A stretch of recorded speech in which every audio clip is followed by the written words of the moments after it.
Článek. Pomoc! Co se tady děje, Geralde? Ukradli mi dítě! Stát! Vraťte mi moje dítě! Ne, na co nic nejde, dělko moje, pane, to ne!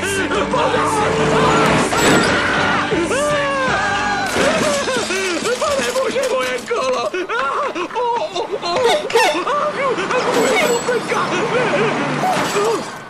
Hej ty, kde je tu Elma třetí? Cože? Moje galusky!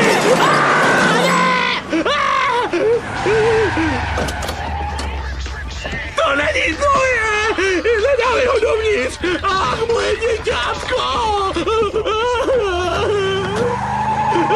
V tomto semestru nauky o ženách budeme hovořit o tom, jak ženy protestují v lidové kultuře. A jak proradné mužské plemeno zneužívá ženské ideje ku svému profitu a připravuje je tak o uznání. Jamale, ty máš ten nejkrásnější penis.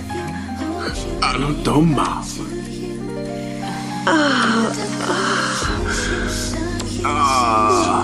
To je krásné.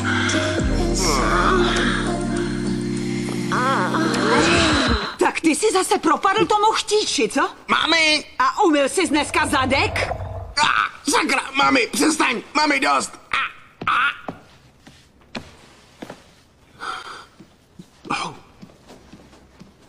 Už máš dost? Nevím, dal jsem si malýho žluka. Kde sakra je? Možná je někde daleko. Hej, co tady děláte? Šli jste s klukem do hudebky?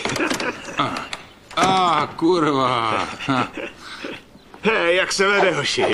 Nesnáším, když tohle děláš. Já to dělám rád, je to legrace. Proč ti to trvalo tak dlouho? Biggie a Peck pořádali party. Bar byl otevřený celou noc, lidi. Všechno bylo skvělý. No a Marvin Gaye byl trochu dost mimo. Marvin Gaye? Jo. Hele, za chvíli píšeme test. Už jenom za 5 minut. Jo. A co to má společného se mnou? Vím, že to umíte. Učili jste se. Umíme, my jsme se neučili. No tak kámo. Máte skvělou příležitost udělat něco sami pro sebe a vy byste ji zahodili? Je čas, abyste dostali lekci. Ale no tak, Ivy. Padám, hoši. Ivy. Neblbni, Ivy. Máš přece stát při mě. Proč jsi mu říkal, že jsme se na ten test neučili? Hele, všechno je v hajzlu. Na to si měl myslet dřív, než si nás dostal do takového srabu. Ivy, no tak Dělám si z vás kámo. prdel, lidi. No tak kámo. Už to mám prázdný. Já vím, že v tom jedeme spolu, kluci. CS Hilesy, Perto tam, Portugalci. 1863, to je B. Co to děláš? 1961. Ne? Věř mi, znám všechny odpovědi. Ale zatím si mi řekl jen jednu. A, to byli Francouzi.